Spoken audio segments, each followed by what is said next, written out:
When you look at decarbonization, when you want to reduce GHG emissions, so it is, our societies, the way we function, the way we have organized ourselves, we have become very logged into fossil fuels, right? We have kind of, the way we function on a daily basis, we have logged into fossil fuels.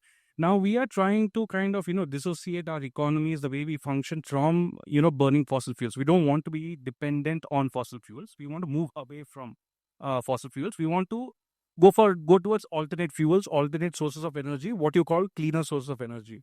Now there are three aspects that regulate these areas, right? If you any area when you're moving to a new technology, there are three things that you need to fundamentally look at. One, that the technology has to be there, right? The technologies have to be, someone has to come up with the technologies, right? You have today for decarbonization, you have technologies such as battery storage, you have technologies like green hydrogen, right? Or green fuel. You have technologies that are emerging like carbon capture, utilization, and sequestration. There are a lot of technologies that are out there. So technologies are emerging for decarbonization. One. Number two, technology will not really take off until it is supported by a good business model. It needs to be self-sustaining. It needs to be have a business model supporting it. So the financial aspect comes in. Who's investing? Who's are there investors? Are there is the money flowing into that technology? Are there buyers for the technology?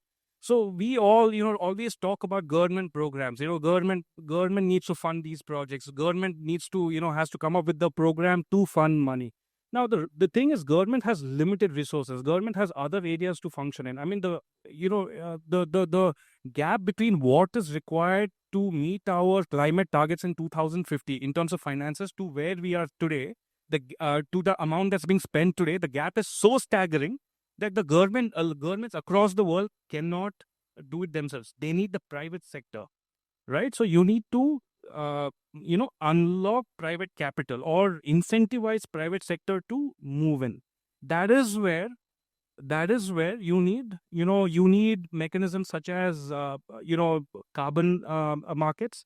Carbon markets are essentially one way to de-risk private finance. What you're essentially doing is that you are giving that additional viability. You are bumping up the IRR from an 8% for a project without carbon credits, sale of carbon revenues from sale of carbon credits, to a 14%, which makes the project more viable. So you are that way. What you do, where private sector won't have invested through let's say a carbon market or a blended finance mechanism, you are attracting private investment and making that project feasible, right? So technology is one area.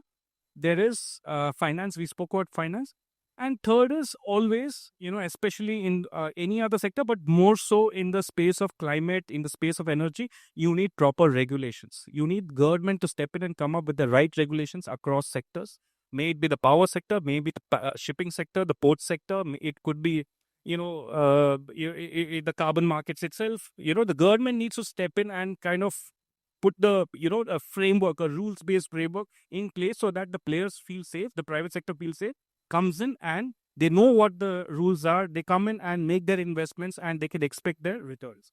So these are the three, for every time you want to move away from the status quo to something new, you need the technologies to come in, you need finance, and then you need the regulations. So these are the three aspects, the way I would look at it. Yeah.